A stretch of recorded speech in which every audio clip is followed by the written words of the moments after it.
Mr. President, on Thursday, President Trump nominated Jay Clayton, the United States Attorney for the Southern District of New York, to be the Director of National Intelligence. He has an impressive resume with experience in both the public sector and the private sector. And he has a kind of skill set necessary for managing issues as complex and varied as those faced by the Director of National Intelligence. And for some perspective from the other side of the aisle, the Democrat Vice Chairman of the Senate Intelligence Committee noted on Thursday, and I quote, "I have known and respected Jay Clayton for many years and believe he is a capable public servant," end quote. Mr. President, Republicans here in the Senate have built a record of acting quickly on the President's nominees, and we're going to do the same with Mr. Clayton. The Senate Intelligence Committee has already announced that it will hold a hearing on Mr. Clayton's nomination this week. And once he is approved by the committee, it is my intention to bring his nomination to the floor very quickly. And I hope we will have bipartisan support for making that happen. Mr. President, while we didn't know exactly when it would arrive, we knew a nomination like Mr. Clayton's was coming. How? Because the President made it very clear that his choice of Bill Pulte for acting Director of National Intelligence was a temporary pick. Despite this, Democrats decided to hold Section 702 of FISA hostage over Mr. Pulte's temporary short-term appointment. And thanks to their decision, as of Friday, this program authorization has lapsed. What does that mean, Mr. President? It means the nation is currently operating without the full capacity of its most critical intelligence gathering tool. Let that sink in for just a minute.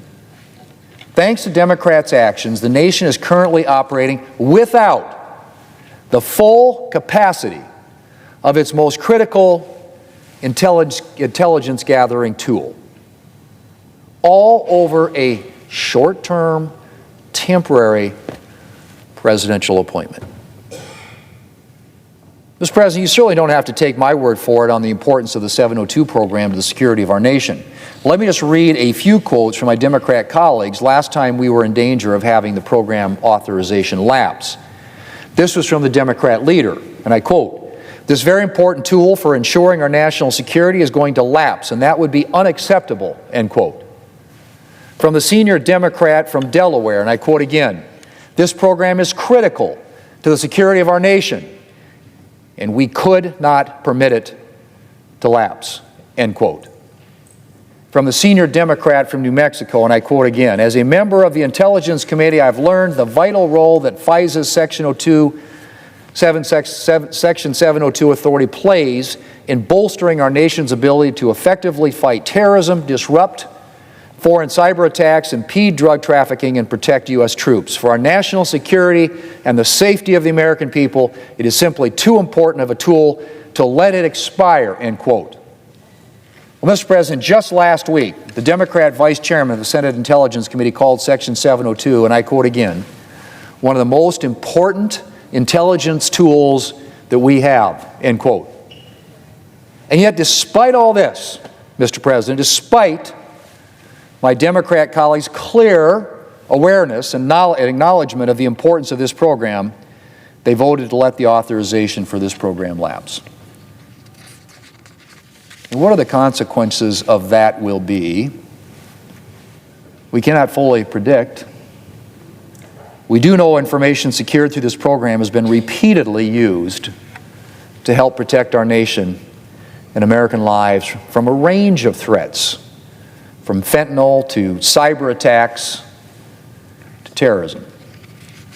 And that information from this program is used on a near daily basis by those entrusted with the defense of our country. The Democrat Vice Chairman of the Senate Intelligence Committee has himself referred to the suspension of FISA as, and I quote again, "a high-risk proposition," end quote.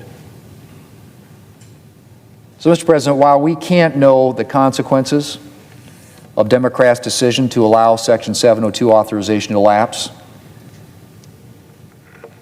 we do know it is almost certainly putting our nation at greater risk. And I hope and pray that my Democrat colleagues will rethink their decision to take this program hostage and to restore this key safeguard of our country's security.